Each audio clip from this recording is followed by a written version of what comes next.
నాకైతే జిమ్ చూడగానే ఒక న్యూ ఎనర్జీ వచ్చేస్తుంది. మీకు తెలియని కాదు. కూల్ కదా! ఇంత పెద్ద యూనివర్సిటీ ఇందులో జిమ్ ఉంటుందా లేదా అనుకున్నాను. దీన్ని కూడా వాళ్ళు చాలా చక్కగా మెయింటైన్ చేస్తున్నారు. ఇక్కడ లేని ఎక్విప్‌మెంట్ లేదు అబ్సల్యూట్‌లీ. అక్కడ కొన్ని రకాలైన ఎక్విప్‌మెంట్స్ ఉంటే, ఇక్కడ కొన్ని రకాలైన ఎక్విప్‌మెంట్స్ ఉన్నాయి. అండ్ కిక్ బాక్సింగ్ అదంతా కూడా వేరే ప్లేస్‌లో ఉంది. అది కూడా చూపిస్తాను మీకు. So, such a great place అండి. చాలా స్పేషియస్‌గా ఉంది.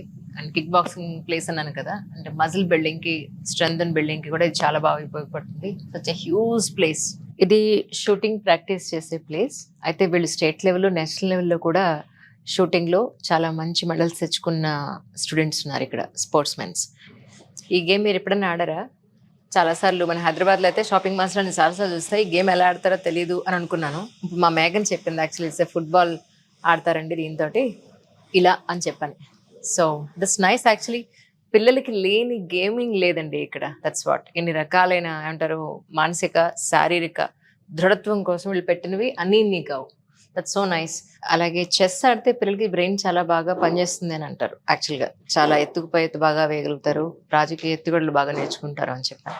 సో, రియల్ లైఫ్‌లో చెస్ ఎంతవరకు పనిచేస్తుందో నాకు తెలీదు గానీ, బట్ చాలా మంది అనడం మాత్రం చెస్ ఆడితే సూపర్బ్‌గా వర్క్ చేస్తుంది బ్రెయిన్ అని. అలాగే క్యారమ్స్ ఉన్నాయి. స్క్వాష్ కోర్ట్ కూడా ఇక్కడే ఉంది. లేని స్పోర్ట్ ఏదో చెప్పండి నాకు.